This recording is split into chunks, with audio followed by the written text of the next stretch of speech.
बिस्मिल्लाहिर्रहमानिर्रहीम अस्सलाम वालेकुम viewers. National cyber crime investigation agency NCCIA department की जानिब से 346 न्यू वैकेंसीज़ का आगाज़ हो चुका है और वो भी ऑल ओवर दी पाकिस्तान से।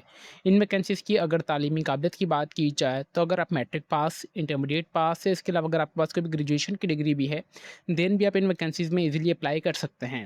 कितनी नंबर ऑफ़ सीट्स की अनाउंसमेंट की गई है, कौन सी पोजीशन के लिए, कितने परसेंट कोटा है, कौन से रीजन का, कितनी आपकी एज होनी चाहिए, फिजिकली स्टैंडर्ड्स क्या हैं, कौन सी पोस्ट के लिए, एंड मोस्ट इंपॉर्टेंट कि आपने इन वैकेंसीज़ के लिए ऑफिशियली ऑनलाइन अप्लाई किस तरीके से करना है। तो इन तमाम सवालात के जवाबात इंशाल्लाह आपको आज की इस वीडियो में देखने को मिलेंगे। व्यूअर्स, अप्लाई के प्रोसेस से पहले मैं आप सबके साथ इनकी वेबसाइट और एडवर्टाइजमेंट के थ्रू कुछ इंपॉर्टेंट चीज़ें लाजमी रीड करके कवर करूंगा, ताकि जब आप लोग अपने ऑनलाइन अप्लाई के प्रोसेस की तरफ जाएं तो आपको इतनी मुश्किलात पेश ना आएँ। National cyber crime investigation agency NCCIA department की जानिब से ministry of interior and the narcotics control government of Pakistan के तहत न्यू वैकेंसीज़ का आगाज़ हो चुका है और वो भी ऑल ओवर दी पाकिस्तान से कैंडिडेट्स इसमें अप्लाई कर सकते हैं। जिसमें सबसे पहले आपको यहाँ पे जो वैकेंसी देखने को मिलेगी, यहाँ पे अगर मैं आप सबके लिए हाईलाइट कर दूँ तो आपको यहाँ पे सब इंस्पेक्टर 14वीं स्केल की, जिसकी टोटल 43 सीट्स हैं और तमाम सीट्स यहाँ पे इन्होंने कोटा के हिसाब से डिवाइड कर दी गई हैं। अगर आप मेरिट पर 4 सीटें हैं, अगर आप पंजाब से तो पंजाब की टोटल 20 सीटें हैं मेरिट पर, जिसमें 2 खवातीन की है और एक मैंडेटरी कोटा है। इसी तरीके से अगर आप सिंध से हैं, Sindh urban, rural, KPK, Balochistan, ex FATA, AJK, Azad Jammu Kashmir और जीबी गिलगित बल्तिस्तान से हैं, तो तमाम वैकेंसीज़ यहाँ पे इन्होंने हाईलाइट कर दी हैं और कितने परसेंट कोटा है ये भी यहाँ पे इन्होंने डिफाइन किया गया है। इसके लिए अगर एज लिमिट की बात की जाए, आपकी 18 से लेकर 25 साल के दरमियान आपकी एज होनी चाहिए और अगर क्वालिफिकेशन की बात की जाए तो क्वालिफिकेशन आपको यहाँ पे समझना लाजमी ज़रूरी है। सेकंड क्लास में आपकी यहाँ पे या ग्रेड सी में बैचलर्स की degree of the post intermediate, मतलब इंटरमीडिएट के बाद आपकी यहाँ पे ग्रेजुएशन लास्ट में होनी चाहिए, या इसके अलावा अगर आपके पास एसोसिएट डिग्री और इसके अलावा अगर आपके पास 4 साल कोई भी डिग्री भी है इन computer science, information technology, cyber security, software engineering, digital forensics, telecommunication, electrical engineering, data science, मतलब कोई भी टेक्नोलॉजी की अगर आपके पास डिग्री है तो देन आप इसमें इजीली अप्लाई कर सकते हैं। फर्दर अगर इसके लिए अगर हाइट की बात की जाए, इसके लिए जो आपकी हाइट यहाँ पे होनी चाहिए, मेल्स के लिए अलग है और फीमेल्स के लिए अलग है। मेल्स के लिए आपकी हाइट 5.6 इंचज़ होनी चाहिए, फीमेल्स के लिए 5.4 होनी चाहिए। यहाँ पे जो सिर्फ चेस्ट मेंशन की गई है वो सिर्फ मेल्स के लिए की गई है, फीमेल्स की चेस्ट मेजरमेंट नहीं की जाती। जो आपकी चेस्ट होनी चाहिए वो 31 से 34 के दरमियान आपकी यहाँ पे चेस्ट होनी चाहिए। अभी हम इसको रिमूव करते हैं आप सबके लिए, ताकि हम जो आगे वाला स्टेप है वो हम आप सबको अच्छे तरीके से दिखा सकें। ठीक है, आप यहाँ से अगेन इस चीज़ को अगेन से रीड कर लीजिएगा। देन वीवर्स, आपको नंबर सेकंड यहाँ पे पोजीशन जो देखने को मिलेगी वो टेक्निकल असिस्टेंट 14वीं स्केल की वैकेंसी है, जिसकी यहाँ पे आपको तकरीबन 15 सीट्स की अनाउंसमेंट की गई है एनसीसीआई डिपार्टमेंट की जानिब से। ठीक है, यहाँ से आप देख लें, इसके लिए भी तमाम सीट्स यहाँ पे उन्होंने कोटे के हिसाब से डिवाइड कर दी गई हैं। तो बराए मेहरबानी आपने अप्लाई के प्रोसेस से पहले अपने डोमिसाइल रीजन को लाजमी चेक करना है, देन ही आप अप्लाई करना है। मेरिट पर 1 सीट है, पंजाब के लिए यहाँ पे इन्होंने 2 सीट्स हैं, सिंध रूरल अर्बन के लिए 2 और 1, केपीके के लिए 2, बलोचिस्तान की 1 और एक्स फाटा की 1 सीट है। इसके लिए भी आपकी एज 18 से लेकर 25 साल के दरमियान होनी चाहिए, बट इसके लिए यहाँ पे इन्होंने 2 चीज़ें रखी गई हैं। नंबर फर्स्ट ये कि आपकी क्वालिफिकेशन ये होनी चाहिए जो कि ऊपर मेंशन कर दी गई है। अगर आपके पास कोई भी 14 साल एसोसिएट डिग्री है या अगर 16 साल की अगर आपने ग्रेजुएशन मुकम्मल की है तो अप्लाई कर सकते हैं। नंबर सेकंड, आपके पास पोस्ट क्वालिफिकेशन, मतलब आपकी डिग्री मुकम्मल होने के बाद मैक्सिमम 3 साल का आपके पास टेक्निकल असिस्टेंट की वैकेंसी के लिए एक्सपीरियंस भी आपके पास क्लास में होना चाहिए। नंबर थर्ड, आपको यहाँ पे जो वैकेंसी देखने को मिल जाएगी, अगर हम यहाँ पे इनको हाईलाइट कर दें आप सबके लिए, स्टेनोटाइपिस्ट 14वीं स्केल की वैकेंसी आपको यहाँ पे देखने को मिलेगी। ठीक है, यहाँ पे जिसकी टोटल 8 सीटें हैं। ये भी तमाम 8 सीटें यहाँ पे इन्होंने मेरिट के हिसाब से डिवाइड कर दी गई हैं, आप यहाँ से देख लें। इसके लिए यहाँ पे जो एज होनी चाहिए वो 18 से लेकर 25 साल के दरमियान, और यहाँ पे जो क्वालिफिकेशन आपकी होनी चाहिए वो आप इंटरमीडिएट पास क्लास में होने चाहिए। आपको 80 या 40 1 मिनट में टाइपिंग स्पीड, आपकी स्पीड लास्ट में इतनी होनी चाहिए, और आपको कंप्यूटर की भी नॉलेज लास्ट में अच्छे तरीके से होनी चाहिए। नंबर नेक्स्ट अगर बात की जाए, नंबर 4 पोजीशन पे अपर डिवीजन क्लर्क 11वीं स्केल की वैकेंसी है, जिसकी टोटल 6 सीटें हैं। इसके लिए भी तमाम सीट्स यहाँ पे मेरिट पर डिवाइड कर दी गई हैं। 18 से लेकर 25 साल के दरमियान आपकी एज होनी चाहिए, इंटरमीडिएट पास आप होने चाहिए। जो भी कैंडिडेट सिलेक्टेड होंगे उनको 3 हफ्ते का बेसिक आईटी ट्रेनिंग कोर्स करवाया जाएगा इदारे की जानिब से। फिर नंबर 5 आपके पास यहाँ पे जो वैकेंसी देखने को मिल जाएगी, अगर मैं यहाँ पे आप सबके लिए हाईलाइट कर लूँ तो आपके पास एएसआई असिस्टेंट सब इंस्पेक्टर 9वीं स्केल की वैकेंसी है, जिसकी टोटल 36 सीटें हैं। 36 सीटें हैं, जिसकी मेरिट पर यहाँ पे इन्होंने बताया गया कि मेरिट पर 1 सीट है। पंजाब की 15 सीटें हैं, सिंध रूरल की 3 है, सिंध अर्बन की 3, बलूचिस्तान की 2, एक्सफाटा की 1, एजीके की 1 और जीबी की 1 सीट है। इसके लिए भी आपकी जो एज होनी चाहिए वो 18 से लेकर 25 साल के दरमियान होनी चाहिए, और यहाँ पे इन्होंने क्वालिफिकेशन मेंशन कर दी गई है, आपकी सेकेंड क्लास या ग्रेड सी की यहाँ पे 14 या 16 साल की एजुकेशन लास्ट में मुकम्मल होनी चाहिए, वो भी अच्छी सी रिकग्नाइज्ड इदारे से। नंबर 6 आपको कांस्टेबल 5वीं स्किल की वैकेंसी देखने को मिलेगी, जो कि सबसे ज़्यादा वैकेंसी थे 174 64। यहाँ पे तमाम सीट्स इन्होंने मेरिट के हिसाब से डिवाइड कर दी गई हैं, तो आप यहाँ पे इसे देख लीजिएगा। 18 से लेकर 25 साल के दरमियान आपकी एज होनी चाहिए और कम से कम आप मैट्रिक पास क्लास में होने चाहिए। इसके लिए भी यहाँ पे फिजिकली स्टैंडर्ड सेम ही है जो कि कांस्टेबल की वैकेंसी के लिए थे, और यही सेम है आपके पास एएसआई के लिए भी।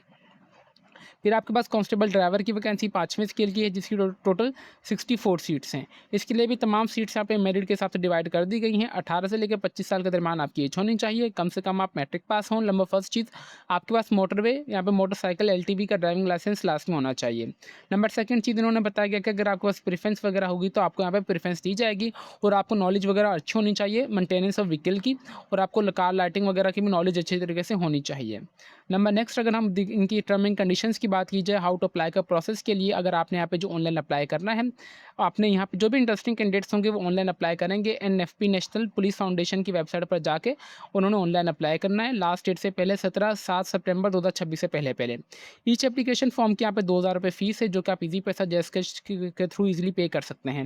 ये तमाम अप्लाई का प्रोसेस सेम ही है लाइक एफआई डिपार्टमेंट की वैकेंसी के लिए, और इस्लामाबाद पुलिस में अगर जिन्होंने अप्लाई किया होगा तो उनको होपफुली अप्लाई करने में भी कोई मुश्किल पेश नहीं आएगी, क्योंकि इनका जो मुकम्मल अप्लाई का तरीक़ेकार प्रोसेस सेम ही है एस लाई का प्रीवियस पोस्ट के लिए। नंबर नेक्स्ट की बात की जाए, यहाँ पे एप्लीकेंट्स जो होंगे एक से ज़्यादा पोस्ट के लिए अप्लाई कर सकते हैं, बट उनको अलग से फ़ी पे वगैरह पे करनी होगी। फर्दर जो भी कैंडिडेट्स होंगे उनको अपडेट्स वगैरह दी जाएंगी उनके मोबाइल नंबर और ईमेल एड्रेस के थ्रू। फिजिकली टेस्ट जो कि मोस्ट इंपॉर्टेंट है, जो कि कैंडिडेट्स को समझ नहीं आ रहा था, कि अभी हम वो क्लियर कर लेते हैं आप सबके लिए। ठीक है, यहाँ पे अगेन मैं आता हूँ फिजिकली टेस्ट के लिए। फिजिकली टेस्ट में आप इन्होंने तमाम मेंशन कर दिया गया है। अगर आप सब इंस्पेक्टर, यहाँ पे अगर मैं यहाँ पे हाईलाइट कर दूँ, sub inspector, ASI assistant sub inspector, constable and the constable driver की वैकेंसी के लिए अगर आप अप्लाई करना चाह रहे हैं, तो यहाँ पे मेल्स और फीमेल्स को दोनों को रनिंग करनी होगी। मेल्स को रनिंग करनी होगी 1.6 किलोमीटर 7 मिनट में मुकम्मल करनी होगी, और फीमेल्स को यहाँ पे जो है रनिंग मुकम्मल करनी होगी 10 मिनट में 1.6 किलोमीटर। जो पास करेंगे फिजिकली टेस्ट और हाइट व चेस्ट में, तो आगे उनको कंबाइंड बेस टेस्ट के लिए क्वालिफिकेशन कर लिया जाएगा शॉर्ट लिस्ट के लिए। फर्दर टर्म एंड कंडीशंस यहाँ पे इन्होंने बताया गया कि आपको जो अपडेट्स देखने को मिलेगी नेशनल पुलिस फाउंडेशन की वेबसाइट पर ही आपसे कम्युनिकेशन वगैरह किया जाएगा, या आपको एसएमएस और ईमेल के थ्रू आपकी स्लिप्स वगैरह आपको जनरेट कर दी जाएगी। अप्लाई का प्रोसेस के लिए सिंपली आपने आ जाना अभी क्रोम ब्राउज़र के ऊपर। होपफुली आपको ये वाली एडवर्टाइजमेंट्स डिफरेंट अभी न्यूज़पेपर्स वगैरह में भी देखने को मिल जाएगी। ठीक है, होपफुली आपने वीडियो को पॉज करके इस एडवर्टाइजमेंट को अच्छी तरीके से रीड कर लेना है। पूरे पाकिस्तान से कैंडिडेट्स अप्लाई कर सकते हैं, मल्टीपल वैकेंसीज हैं, अच्छी सैलरी पैकेज आपको देखने को मिलेगा, मेल्स और फीमेल दोनों अप्लाई कर सकते हैं। अप्लाई के प्रोसेस के लिए सिंपली आपने आ जाना इनके ऑफिशियली वेबसाइट पर, जो कि ऑफिशियली पोर्टल है, जिसका लिंक मैं आपको नीचे इस वीडियो के डिस्क्रिप्शन में प्रोवाइड कर दूंगा, ताकि आप सबको कोई परेशानी ना हो। सबसे पहले आपने आ जाना लॉगिन पे। लॉगिन पे आने के बाद अगर आपका पहले से अकाउंट क्रिएट तो वेल एंड गुड, अगर नहीं है तो आपने आ जाना क्रिएट एन अकाउंट के ऊपर। क्रिएट एन अकाउंट पे आने के बाद आपको जो भी सीएनआईसी नंबर होगा आप वो एंटर करेंगे, अपना फर्स्ट नेम अपना लास्ट नेम एंटर करेंगे। आपने वही मोबाइल नंबर यहाँ पे देना है जिसके ऊपर आपको स्लिप्स का एसएमएस या फर्दर अपडेट्स देखने को मिले। देन आपने अपना email address, password, confirm password enter करने के बाद आपने अपना अकाउंट क्रिएट कर लेना है। अकाउंट क्रिएट के बाद आप आ जाएंगे यहाँ पे लॉगिन के ऊपर। लॉगिन पे आने के बाद आपका जो भी सीएनआईसी नंबर होगा, पासवर्ड, नीचे जो भी सिक्योरिटी चेक होगा आप वो फिलअप करेंगे, और आपने लॉगिन वाले बटन पे दबाना है, तो आपका अकाउंट क्रिएट यहाँ पे व्यूवर्स हो जाएगा। ठीक है व्यूवर्स, इस टाइप का आपका ऑफिशियली डैशबोर्ड ओपन होकर आ जाएगा, जिसमें सबसे पहले आपने अपनी अपग्रेड प्रोफाइल करनी होगी। प्रोफाइल अपग्रेड के बाद आप चाहें तो व्यू एप्लीकेशन पे आकर अपनी प्रोफाइल भी यहाँ से इजीली रीड कर सकते हैं। जल्द से जल्द अभी हम प्रोफाइल अपग्रेड के ऑप्शन की तरफ जाके अपनी प्रोफाइल को मुकम्मल करके आप सबको दिखाते हैं।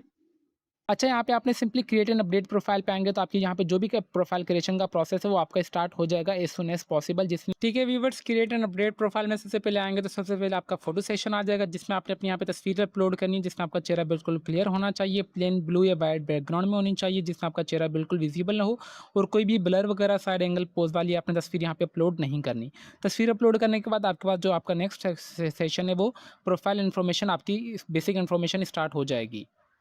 पर्सनल इन्फॉर्मेशन में आपका नाम ऑलरेडी आ रहा होगा, लास्ट नेम भी आ रहा होगा, आपका मोबाइल यहाँ पे सीएनआईसी नंबर भी आ रहा होगा। फिर आपने अपने यहाँ पे वालिद साहब का नाम इंटर करना है। देन आपने अपनी ईमेल एड्रेस इंटर करनी है। फिर आपने यहाँ पे कैलेंडर पे आके अपनी डेट ऑफ बर्थ यहाँ पे इंटर कर देनी है। देन आपने आपके जो भी घर का एड्रेस होगा आप अपने यहाँ पे घर का एड्रेस इंटर करना है। देन आपने अगेन अपने घर का यहाँ पे एड्रेस इंटर करना है। देन आपका यहाँ पे डिस्ट्रिक्ट ऑफ रेजिडेंस, आप कौन से यहाँ पे डिस्ट्रिक्ट में पाकिस्तान के रह रहे हैं आप वो एंटर करेंगे। अल्टरनेट मोबाइल नंबर आपने देना है, आप जेंडर मेल या फीमेल जो भी हैं आप वो एंटर कर देंगे। ठीक है, बाकी यहाँ पे इन्होंने कहा है कि किसी भी मरहले में डोमिसाइल या किसी भी गलती की, अच्छा यहाँ पे जो भी आपने यहाँ पे गलती कर दी तो वही आपकी फाइनल गलती कंसिडर की जाएगी। तो बराए मेहरबानी आपने यहाँ पे सही इन्फॉर्मेशन देनी है। आपका डोमिसाइल कौन से सूबे का है आप यहाँ पे वो एंटर कर दीजिएगा, ठीक है। उसके बाद यहाँ पे तमाम डिस्ट्रिक्ट्स की लिस्ट जो है सूबे के लिहाज से और ऑटोमेटिकली आ जाएगी। आपका कौन सा ब्लड ग्रुप है आप वो एंटर करेंगे, आपका मज़हब कौन सा है आपने वो एंटर करना है, आप शादीशुदा हैं या नहीं आप वो एंटर करेंगे, करंट ऑक्यूपेशन अभी आपका क्या है, आप गवर्नमेंट सर्वेंट है, एक्स सर्विसमैन है, प्राइवेट जॉब है, जो भी हैं आप वो एंटर करके आपने सिंपली सेव इन्फॉर्मेशन पर दबाएंगे तो आपकी ये वाली इन्फॉर्मेशन सेव हो जाएगी। देन एजुकेशनल इन्फॉर्मेशन में आएंगे, आपकी यहाँ पे इन्होंने बताया गया कि please enter your academic in the following से ऑर्डर। सबसे पहले आपने यहाँ पे मैट्रिक की इन्फॉर्मेशन ऐड करनी है, देन इंटरमीडिएट की, देन बैचलर की, जो भी आपकी तालीमी काबिलियत होगी आप वो एंटर करेंगे। अगर 16 साल की या मास्टर्स जो भी हैं आप वो यहाँ पे एंटर करेंगे, ठीक है। सबसे पहले आप यहाँ पे आएँगे मैट्रिक की इन्फॉर्मेशन ऐड करेंगे आप। यहाँ पे आपने मैट्रिक किसमें की है, यहाँ पे मैट्रिक करेंगे। आपने कौन से मेजर सब्जेक्ट से, हमारे पास यहाँ पे होता है मैथमेटिक्स होता है, ठीक है। मैं यहाँ पे आ जाता हूँ, मैथमेटिक्स एंटर कर देता हूँ, ठीक है। यहाँ पे आ रहा है फिर बाकी, अच्छा यहाँ पे कब मैंने कौन से साल में मुकम्मल किए मैं यहाँ पे वो एंटर कर दूँगा, कितने नंबर आए मेरे कितने नंबरों में से, और मैंने कौन से बोर्ड से किए मैं यहाँ पे वो एंटर करके सिंपली यहाँ पे सेव इन्फॉर्मेशन, सेव एजुकेशन पे दबाऊँगा तो मेरे पास यहाँ वाली जो इन्फॉर्मेशन सेव हो जाएगी इन मैट्रिक की। देन मैं अगेन यहाँ पर आऊँगा, देन मैं यहाँ पे आऊँगा इंटरमीडिएट की इन्फॉर्मेशन ऐड करूँगा, ठीक है। इंटरमीडिएट यहाँ पे इन्होंने बताया कि तमाम आपने इस ऑर्डर में इन्फॉर्मेशन अपनी ऐड करनी है। देन यहाँ पे अगर 16 साल पे आता हूँ तो मेरी यहाँ पे 16 साल की तालीमी काबिलियत किस में है, तो ये देन ही अगर ऑप्शन यहाँ पे मुझे शो होने को मिलेगा जब तक मैं यहाँ पे अपनी सबसे पहले मैट्रिक, इंटरमीडिएट और बैचलर की इन्फॉर्मेशन यहाँ पे ऐड करूँगा, ठीक है। ये वाला मैं इसको अगेन यहाँ पे आप सबके लिए कर देता हूँ रिफ्रेश, ताकि हमारी ये वाली चीज़ चले जाए। मैं यहाँ पे अगेन आता हूँ। देखिए मैं हर एक पार्ट वीडियो को आप सबको इसलिए डिटेल में बता रहा हूँ ताकि आप सबको इससे आप सबके लिए कोई परेशानी ना हो। देन यहाँ पे आ रहा है कि एक्सपीरियंस वगैरह अगर आपके पास है तो ठीक है, अगर नहीं है तो आप छोड़ भी सकते हैं। अगर आपके पास है तो कौन से इदारे का है, गवर्नमेंट है, प्राइवेट है, जो भी आप वो एंटर कीजिएगा। डिपार्टमेंट का नाम, जॉब टाइटल आपने एंटर करनी है, starting date to ending date आपने कितना किया आपने वो ऐड करने के बाद सिंपली ऐड मोर पे दबाएंगे तो आपकी ये वाली तमाम इन्फॉर्मेशन सेव हो जाएगी। आपने अपनी सबसे पहले पर्सनल इन्फॉर्मेशन देनी होगी, फिर आपने अपनी अकेडमिक इन्फॉर्मेशन देनी होगी, ये जस्ट आपने ये इन्फॉर्मेशन दे देनी है, ठीक है। देन आप उसके बाद व्यू एप्लीकेशंस पे आएंगे तो आपने जो फॉर्म अपना फिलअप किया होगा बैकेंड पे, तो आपका यहाँ पे तमाम एप्लीकेशन फॉर्म आपके सामने ओपन होकर आपका आ जाएगा। ओके व्यूअर्स, आपने पर्सनल इन्फॉर्मेशन, एजुकेशनल इन्फॉर्मेशन, तमाम इन्फॉर्मेशन ऐड करने के बाद आप जैसे नेक्स्ट करेंगे तो अभी आपको वैकेंसीज ऑफिशियली पोर्टल पर देखने को नहीं मिलेंगी, क्योंकि ये आपको वैकेंसीज संडे वाले दिन यहाँ पे ऑफिशियली न्यूज़पेपर्स में देखने को मिली हैं, ठीक है। तो ज़ाहिर सी बात है संडे वाले दिन तमाम ऑफिशियल जो भी डिपार्टमेंट्स होते हैं वो ऑफ होते हैं, सैटरडे और संडे, और इंशाल्लाह जी जो आपको तमाम वैकेंसीज देखने को मिल जाएगी नेशनल पुलिस फाउंडेशन के पोर्टल के ऊपर। इंशाल्लाह मंडे वाले दिन से अप्लाई का प्रोसेस इनका ऑफिशियली स्टार्ट हो जाएगा, और ये वाली एडवर्टाइजमेंट आपको इंशाल्लाह मंडे वाले दिन ही देखने को मिल जाएगी। और अगर आप चाहते हैं एडवर्टाइजमेंट को रीड करना तो हमारा जो ऑफिशियली फेसबुक पेज है लेट्स लर्न विद ओमली के नाम से हम इंशाल्लाह वहाँ पे शेयर कर देंगे, आप वहाँ से इजीली डाउनलोड करके रीड कर लीजिएगा, क्योंकि ये हमने एचडी में कन्वर्ट कर दी है आप सबके लिए। तो आपने परेशान नहीं होना, इनके पोर्टल पर आपने सबसे पहले जो काम करना है वो मैंने आपको बता दिया कि आपने पोर्टल को विजिट करना है, अपनी तमाम इन्फॉर्मेशन आपने ऐड करनी है, जिसमें आपने पर्सनल इन्फॉर्मेशन, एजुकेशनल इन्फॉर्मेशन और किस तरीके से आपने पिक्चर वगैरह वगैरह अपलोड करनी है, वो तमाम स्टेप्स मैंने आप सबको इस वीडियो में बता दिया है, जिससे आपकी प्रोफाइल यहाँ पे क्रिएट हो जाएगी। आपको वैकेंसीज मंडे वाले दिन लाइव देखने को मिल जाएगी, तो डायरेक्टली आपने उन वैकेंसी पे जाकर अप्लाई करेंगे, अपना चलान पे करेंगे तो आपका स्टेटस अपडेट हो जाएगा, और फर्दर यहाँ पे आपको जो अपडेट्स देखने को मिलेगी फिजिकल टेस्ट वगैरह की, वो आपको 7 सितंबर के बाद ये अपडेट्स वगैरह देखने को मिल जाएंगी। व्यूअर्स, उम्मीद करते हैं कि आपकी जितनी भी क्यूरीज थी I will try my best कि मैंने तमाम कवर करने की कोशिश की होंगी। इसके अलावा अगर आपकी कोई भी क्यूरी वगैरह हो तो बराए मेहरबानी आप हमारा यूट्यूब कमेंट सेक्शन लाजमी यूज़ कीजिएगा। मुझसे जितना हो सका मैं आपके तमाम सवालात के जवाब देता रहूँगा with the passage of time. तो व्यूअर्स, अभी तक भी अगर आप हमारे चैनल पर नए हैं तो चैनल को लाजमी सब्सक्राइब कर लीजिए और बेल आइकन को दबाते हैं, ताकि हमारी हर आने वाली इन्फॉर्मेटिव वीडियो का नोटिफिकेशन आप तक इजीली पहुंच सके। तो फिर मिलता है नेक्स्ट वीडियो में, तब तक के लिए अपनी दुआओं में हमें बहुत ज़्यादा याद रखें। अल्लाह हाफिज़।